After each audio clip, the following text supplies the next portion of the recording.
பல ஆண்டுகளாக சிறப்பாக ஆன்மீக பணி தமிழ் பணியாற்றிய ஓய்வு பெற்ற நீதிபதி சேது முருகபூபதி மற்றும் ராம முத்துக்குமாரனாருக்கு பாரத் சேவா மாற்றுமுறை மருத்துவ ஆராய்ச்சி சபை சார்பில் கௌரவ டாக்டர் பட்டம் வழங்கப்பட்டது. பாரத் சேவா மாற்றுமுறை மருத்துவ ஆராய்ச்சி சபை மரபு வழி மருத்துவ கலந்தாய்வு கருத்தரங்கம் மற்றும் பட்டமளிப்பு விழா வில்லியனூர் அபிராமி மகாலில் நடைபெற்றது. 5ஆம் உலக தமிழ்ச்சங்கத்தின் நிறுவன தலைவர் ராம முத்துக்குமாரனார் தலைமை தாங்கினார். புலவர் கதிர் முத்தையன் முன்னிலை வகித்தார். எழிலரசன் இறைவாழ்த்து பாடினார். டாக்டர் பாலகிருஷ்ணர் வரவேற்று பேசினார்.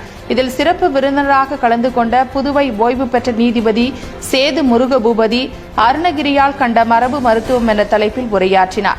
விழாவில் திருப்புகழ் ஆய்வு செய்தமைக்காகவும் பல்லாண்டு ஆன்மீக பணிக்காகவும் ஓய்வு பெற்ற நீதிபதி சேது முருகபூபதிக்கும் திருக்குறள் திருமந்திரம் ஆய்வுக்காகவும் 40 ஆண்டுகளுக்கு மேலாக தமிழ் பணி சமுதாய பணிகளை செய்து வருவதற்காகவும் ராம முத்துக்குமாரனாருக்கும் கௌரவ டாக்டர் பட்டத்தை டாக்டர் பாலகிருஷ்ணன் வழங்கினார்.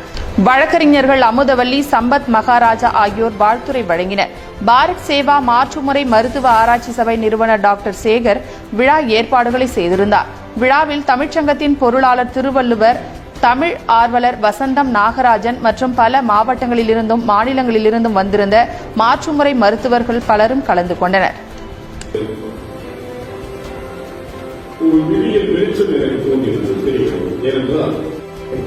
பூனைக்கு யாரும் மனிதர்கள்